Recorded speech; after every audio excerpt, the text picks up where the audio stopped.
Somaliland waxaa dhammaaday oo bulshada ku nooli soo khatimeen 5 sannadood ee ugu qadhaadhayd 30 ay go'doonka ku jiraan. waxay soo khatimeen 5 sannadood oo taladooda gacanta ku hayay hogaamiye aan qofku yahay qeexid loo hayn, hogaamiye isagoo aan taag lahayn jilis jiri rag horo tamar iyo taag badnaa. dadka Somaliland waxay soo wada kabadeen kadeed baan oo dhan kastaba ku kaliyeystay, cudurro la tacaalid waaye oo in badan oo ka mid ah bulshadu ay u leedeen. waxa burburay dhaqaalihii yaraa ee dadkaasi haystay, in badan oo ka mid ah baahi ridaha ku tuntay ayay guryaha hayn waayeen. waayeel xishoon jiray ayay dantu dawarso ay tidhi waanu baktinay, masaakiintii way baktiday, gawaadhii waa la kordhiyey, meeshadii lama gaarayo, sidaanu yeellaa bakti baan arkaysa wallaahi billaahi ku jirnaa. anfariir ayay la soo safreen tan u daran ee dadweynuhu u soo dulqaatay ayaa ahayd inka dayacay mas-uuliyaddiisii biixi uu iyaga daalac u haystay 5taasi sannadoodba. nin waliba wixiisii u ootay, nin walaba maxaa tabcatay waa soo socotay ayaa taagan maanta. nin walaba maxaa tabcatay, rag baa waaweyn oo siyaasiyiinta yimaadeen dawladdu taa waxa ka qabato warta cabbaynu u baahan. muddadii madoobayd ee talada dadkaasi uu hayay balanbalka bulsho waxa baal socotay maadaysiye yaa badan oo loo diiwaan geliyey biixi.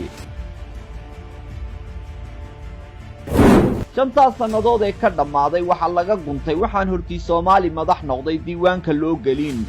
hogaamiye ummadii uu xukumayay cucil qaba qamuuyeysta oo goorya leel galiiliyoonaya, hogaamiye ciil dartii soo qaniinay bahaayim iyo mayeedhaan la yidhi maamuus ahaan mal noomaal.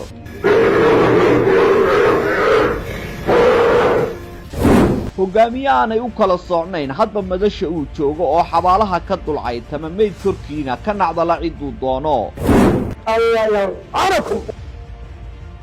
hogaamiye iska shakisan caafimaad ahaad oo inuu talinayay tuhun kaga jiray, si uu tuhunadaasi u beeniyo una xaqiijiyo inuu nool yahay, taliyo oo caafimaad qabana dhowr jeer hallayla cararo iyo idaba orda amar ku soo saaray.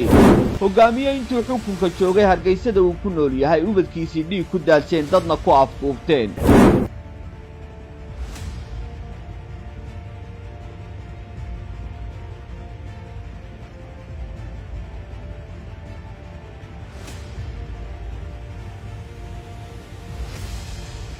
hogaamiye kuwii talada u dhuubtay dhulkoodii xoog kaga qaaday oo xabad ugu daray, hogaamiye ka baxay ballan kasta iyo wax kastoo dadkaasi u yiil.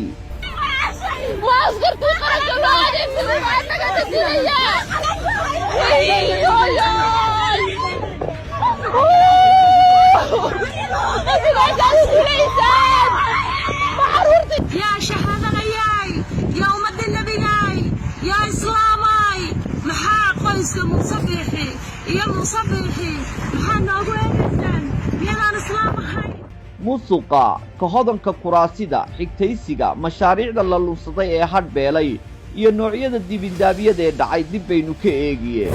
waxaase xilkii kaga dhammaaday qamuuyeysi, nacdaltan, ciila yuurur, cadho aan la aqoon ciduu u qabo iyo ruux u muuqda inuu xiska yahay oo dhahay hallayla ordo.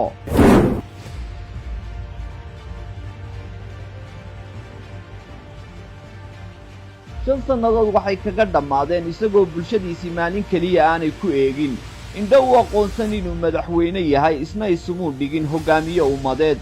maxaynu hor yimid Somaliland maxaa tabcatay, kumay beertiis ku filan tahay, kuman yaroo horur meel u taalla, kuma xoolo u dhaqdo barita ama aan ka maala meel socod u dhaqaaqay.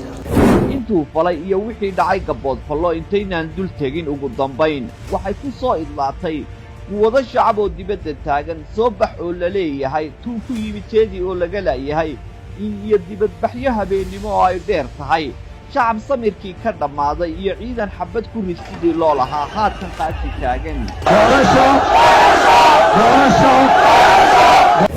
waxaan leeyahay muusow aniga iyo adigu waa simanay, markaa beritoolena waa soo yaacna sida fardahe.